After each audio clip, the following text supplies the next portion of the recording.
নমস্কার সবাই, ব্লগটা হলো মা বাবুর 25th অ্যানিভার্সারি। পুরোটা তো একসাথে দেওয়া সম্ভব না, এই কারণে আমি পার্টে পার্টে দিব। এখন বাজে 12:30, 12:30, আর আমি আর ঈশান মিল্লা মা বাবুর 25th অ্যানিভার্সারির লেগা ইনভিটেশন কার্ড রেডি করতেছি। তো অ্যাকচুয়ালি আজকে এখন যেহেতু 12টা বাজে গেছে, আজকে 12 তারিখ, আজকেই তার অ্যানিভার্সারি, কিন্তু কিছু প্রবলেমের কারণে বাড়িতে আমরা সেলিব্রেট করতেছি এটা 15 তারিখে, যেহেতু 25th অ্যানিভার্সারি। মানে 25টা সবার কাছেই খুব স্পেশাল, প্রত্যেক বছরই স্পেশাল, তার মধ্যে 25টা একটু বেশি স্পেশাল। এই কারণে আমি আর ঈশান মিলে চেষ্টা করতেছি যতটুকু পারি করার। শুধু আমি আর ঈশান না, আরও অনেকে মিলে, সবার নামটা আমি মেনশন করতেছি না। সবাই মিলে আমরা মানে মা বাবুর অ্যানিভার্সারিটা সেলিব্রেট করতেছি। তো দেখি কতটুকু কী করতে পারি। আর ব্লগটা পোস্ট করতে করতে অনেক দিন লেট হইব আমি জানি, কারণ দুর্গাপূজা, লক্ষ্মী পূজা কোনো কিছুর ব্লগে আমি এখনও পোস্ট করছি না। ওই সবই পোস্ট করে তারপর অ্যানিভার্সারি ব্লগ আইব। তো ইয়া, দ্যাটস ইট।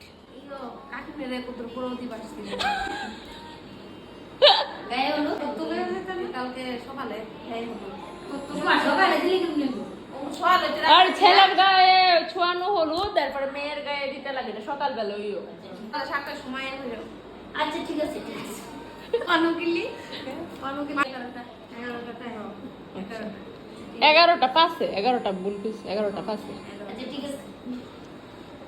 তো অনুষ্ঠানের আগের দিন রাত্রে আমরা সবাই গল্প টল্প করে অনেক দেরি হয়েছে ঘুমাইতে। তো সকাল সকাল উঠতে আমি গেছিলাম গা মালা, ফুল আর কেক আনতে। তো বাড়িতে আয়া দেখি সব ডেকোরেশন কমপ্লিট হয়ে গেছে, খুব তাড়াহুড়ার মধ্যেই সবটা অ্যারেঞ্জ করা। সবাই জানায়ও কেমন লাগছে। তারপর আবার মারে সাজাইতে বইয়া গেছিলাম, আর মার সাজ কমপ্লিট করে তো আমার নিজেরও একটু সাজতে লাগবো।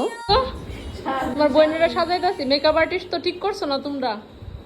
তোমরা ঠিক করতে আসিলা? তোমরা ঠিক করতে আসলা? বড় বোন রয় তো মেকআপ আর্টিস্ট ঠিক করে।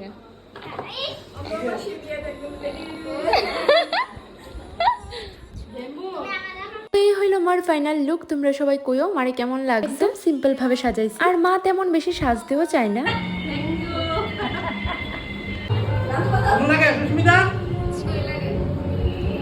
তারা একটু একটু সাজায়, আবার আমি নিজেও রেডি হইতাছি। আফটার অল আমি আসছিলাম ওই দিনের প্রোগ্রামের হোস্ট। আর মা বাবুর শাড়ি আর পাঞ্জাবি কেমন লাগছে অবশ্যই জানা। আমি 2 মাস আগে যখন কলকাতা গেছিলাম ওই সময় নিয়ে আইছিলাম, তারা দেখাইছিলাম না। তো তারা সাজায় একটু উপরে গেছি, উপরে গিয়ে আমি ডিসঅ্যাপয়েন্ট হয়ে গেছি ভীষণ ভাবে, কারণ আমরার দিকে ভোল্টেজ না থাকার কারণে কোনো লাইটই ভালোভাবে জ্বলতেছিল না। আর এটার মধ্যে আমারও একটু দোষ আছে, আমার কইতে খেয়ালই আসছিল না যারা ডেকোরেট করছে তারা যে আমরার দিকে ভোল্টেজ থাকে। তো যাই হোক, ওই সময় আর কিছু করার আসছিল না।